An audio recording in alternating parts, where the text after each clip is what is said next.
Assalamualaikum, hai teman-teman, apa kabar kalian hari ini? Semoga semuanya baik dan sehat ya, amin. Ayo sekarang kita belajar mengenal nama dan jenis hewan lainnya. Cus, langsung kita mulai saja. Cekidot. Yang pertama ada hewan sapi, teman-teman, bahasa Inggrisnya, cow.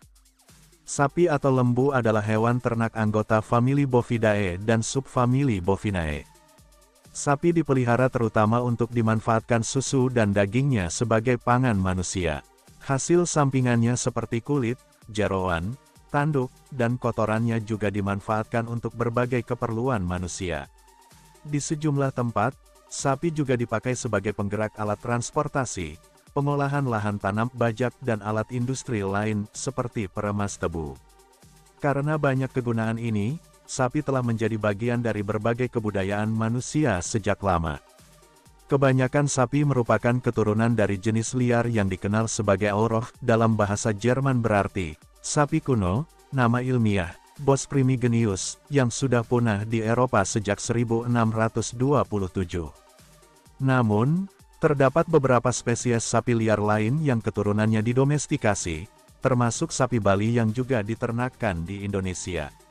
Awalnya, sapi diidentifikasi sebagai 3 spesies terpisah, Bos taurus sapi Eropa, Bos indicus zebu, dan Bos primigenius auroch yang telah punah. Seiring berjalannya waktu, ilmuwan mengalami perbedaan pendapat. Mereka menganggap Bos taurus dan Bos indicus keduanya adalah sapi domestik yang ada saat ini, merupakan subspesies dalam spesies yang sama. Beberapa ilmuwan kemudian berpendapat bahwa auroch dan sapi domestik masih tergolong satu spesies.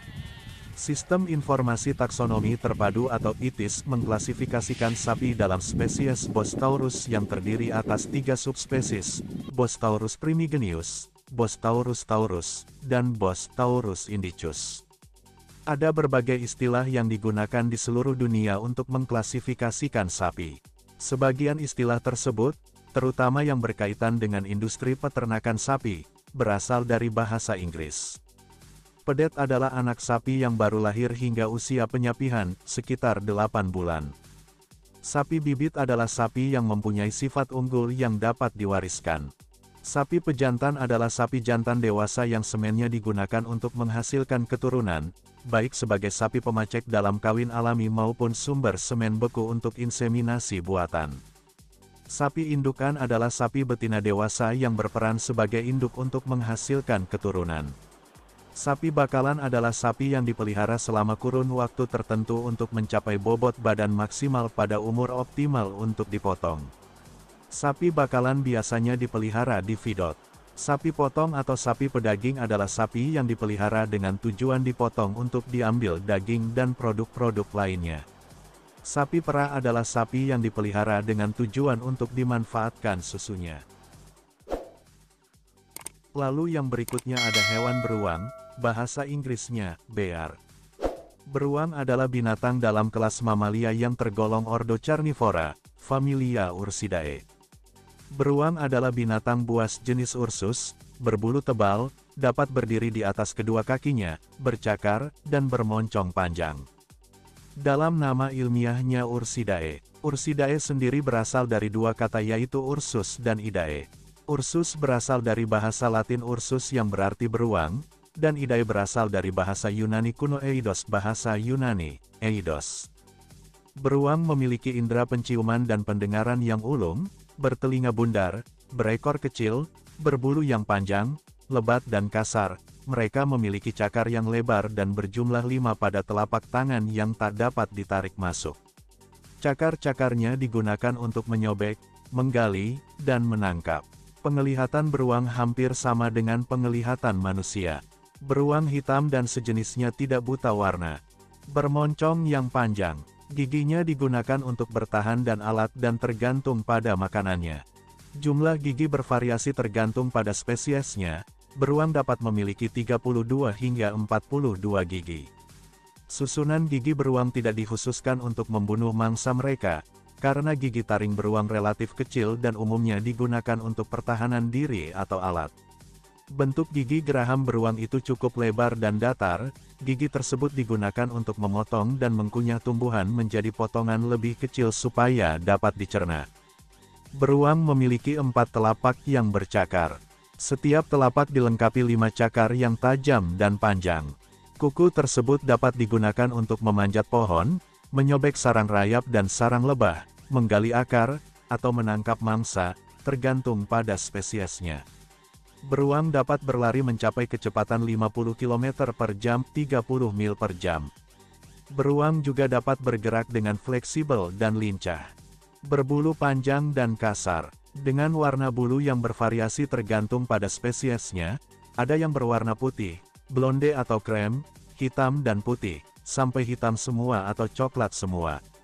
Warna bulu beruang juga bervariasi walaupun mereka masih dalam satu spesies.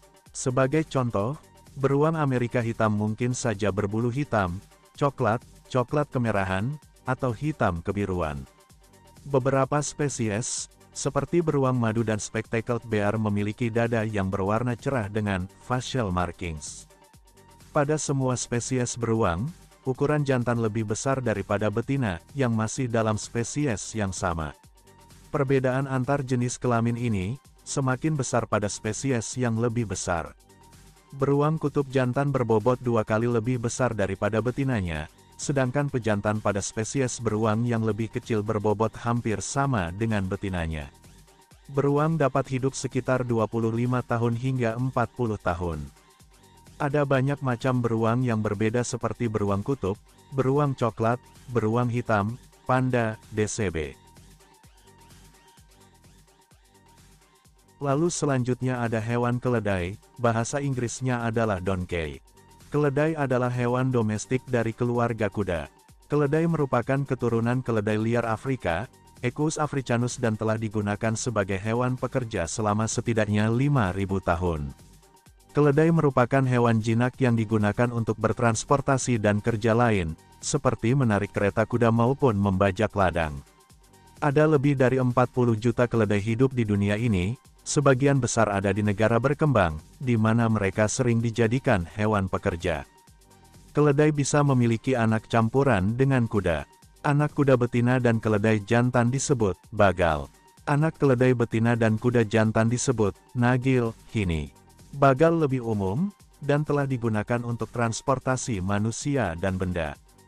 Keledai pertama kali didomestikasi sekitar 3000 sebelum Masehi, mungkin di Mesir atau Mesopotamia, telah menyebar ke seluruh dunia. Sekarang, mereka melanjutkan peran pentingnya di banyak tempat. Walau angka spesies domestik meningkat, keledai liar Afrika merupakan spesies terancam punah. Sebagai hewan pekerja dan rekan manusia, keledai telah bekerja dengan manusia selama ribuan tahun.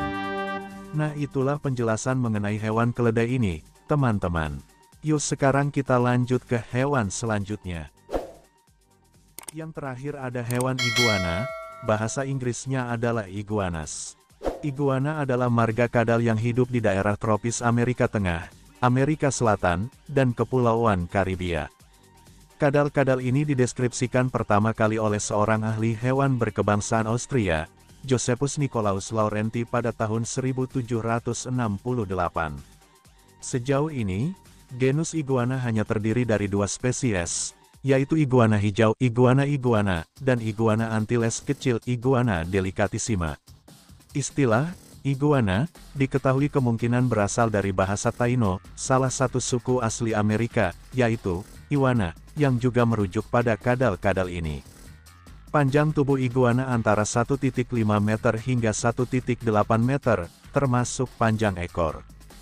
Ciri khas dari iguana adalah memiliki jambul, seperti pada ayam jantan, di bawah rahang mereka, serta deretan sisik membentuk duri besar di tubuh bagian atasnya, yang berjejer dari leher hingga pangkal ekor. Selain itu, iguana juga memiliki organ tubuh mirip mata pada bagian atas kepalanya. Organ tersebut berfungsi untuk menganalisis cahaya di sekitarnya. Warna tubuh iguana bervariasi, mulai dari hijau terang, hijau kecoklatan, hijau lumut, hijau kekuningan atau keabu-abuan, atau coklat karamel. Ekor iguana berwarna sama dengan tubuh dan dihiasi dengan belang-belang hitam atau gelap dari pangkal hingga ujung. Iguana telah beradaptasi dengan baik sebagai kadal pohon dan kadal pemakan tumbuhan herbivora. Akan tetapi, mereka tetap memerlukan nutrisi hewani, biasanya dengan memakan serangga kecil yang ada di tumbuhan yang mereka makan. Dan itulah bahasan hewan kita kali ini teman-teman. Bagaimana teman-teman? Seru dan menyenangkan bukan? Belajar nama hewan. Sampai di sini dulu ya belajarnya, nanti kita ketemu lagi di video aku selanjutnya. Dan jangan lupa di subscribe channel ini dan loncengnya juga agar kalian tidak ketinggalan video berikutnya. Bye-bye.